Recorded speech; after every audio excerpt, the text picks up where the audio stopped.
Hey everybody, this is LTM here. I'm about to go into Cinemark and I'm about to go and watch Borderlands. So, I have seen the reviews for this movie. They are pretty bad. I think it has like a 0% the last time I checked, but then it started climbing up to a 3% this morning. I don't know what it has now, but I know it's not getting good reviews right now. So, I just want to state for the record that I have not played the games Borderlands. Borderlands was just way past my time when I was into video games, so I've never played or know anything about Borderlands. All I know is that it's like a Metroid or Alien sort of game where you're basically going out into the universe or planet and stuff like that, and you're just fighting aliens and stuff like that.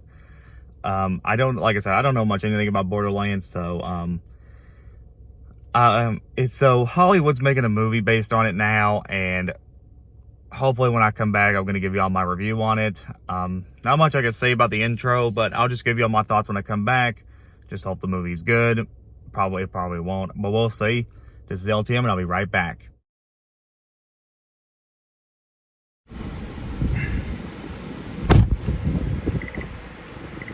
Alright guys, I just got back from Borderlands. I was a little tired in the beginning because, like I said before in the beginning,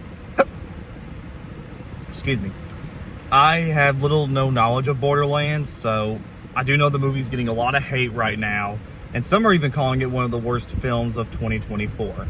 Is Borderlands the worst movie of 2024? Probably. It's probably going to end up being the worst film of the summer, but it's not the worst film ever. It's not even the worst film based on a video game, but it is one of my least favorite films I have seen all year. So you have this woman played by Kate Blanchett. I forgot the actress's name.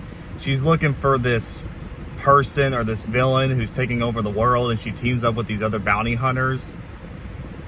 And that's really about it. Only an hour and 40 minutes long. Sheesh.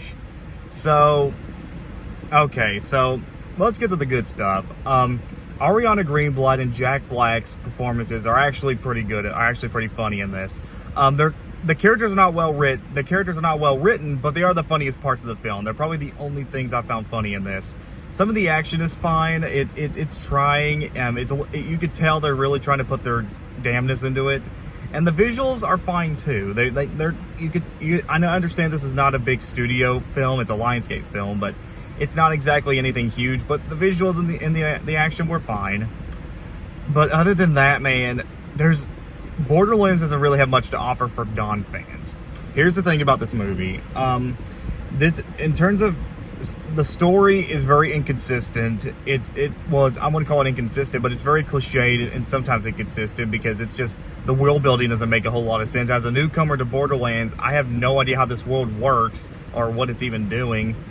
And the characters that they introduce here, I just didn't care for them. The performances are fine. Even Kevin Hart, the only thing I know about the criticism of this movie is that Kevin Hart was kind of miscast in his role.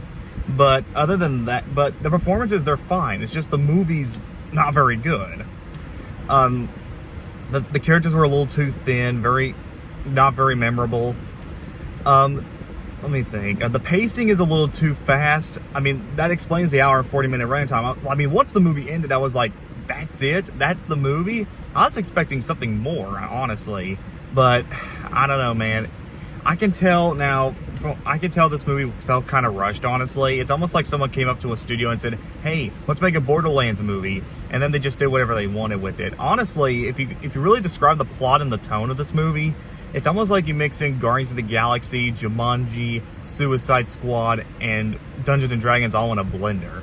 Honestly, I may just call this movie Guardians of the Suicide Squad, Honor Among Jumanji. Yeah, that's what I'm going to call this movie. That's what I'm going to call it. I may put that in the title of the video. I think that'd be pretty funny.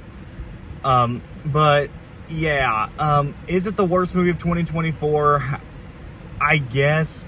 However, in terms of my recommendation, this is not going to be a review like that. Unless you really, really love Borderlands or you played the games, you are going to totally be lost in this film. this movie doesn't really introduce characters there to a new audience. That this is strictly made for the fans, which we all have our video game movies. I had mine with the Mario movie. I had a blast watching Mario last year. The Sonic movies are good. Even Uncharted, which shares the same producer, wasn't that bad because I was at least familiar with the games. I guess because of my lack of knowledge of the games, that's why I didn't like this film. But even on its own, it's just kind of your bland action film. Now, like I said before, if you love the games, I think it's safe to say you probably might end up liking this film. But for everybody else, it is kind of a skip or a rental if curious. So, Borderlands, I don't highly recommend it. Is it the worst movie ever? No, but it's probably going to end up being the worst film this summer. But I have seen worse video game movies out there. It's just, this could have actually worked. While watching this, I was like, there is ideas. It's just they're all poorly wasted on this script. And when you have people like the producer Tim Miller, who worked on the Deadpool movies. In fact, the poster even says from the producer of Spider-Man, Venom, Uncharted. And you've got a really good director working on this, Eli Roth, who I enjoyed from last year's Thanksgiving. I thought it was a really solid, really good horror film. So maybe if they had a different director, maybe do some rewrites here and there, and maybe put a little more time and effort into it, and maybe make it its own identity, I think it would have worked. But as is, it's just kind of standard action stuff. Nothing really new, honestly. So I give Borderlands, sadly, a 4 out of 10. It sucks, but if you are a fan of the games or at least familiar with it, if you're old enough to remember playing these games, I think you'll probably remember it. As for me, this is just my opinion, but I did not get into this movie. Alright guys, so I'm just going to leave you guys here. I'm going to do another movie review. It's another movie that came out this past weekend. It's called It Ends With Us. I'm hoping it'll be better, but I'm just going to leave you guys here. What's your favorite video game movie? Please subscribe, comment below, let me know. This is LTM, and I'll see you guys later.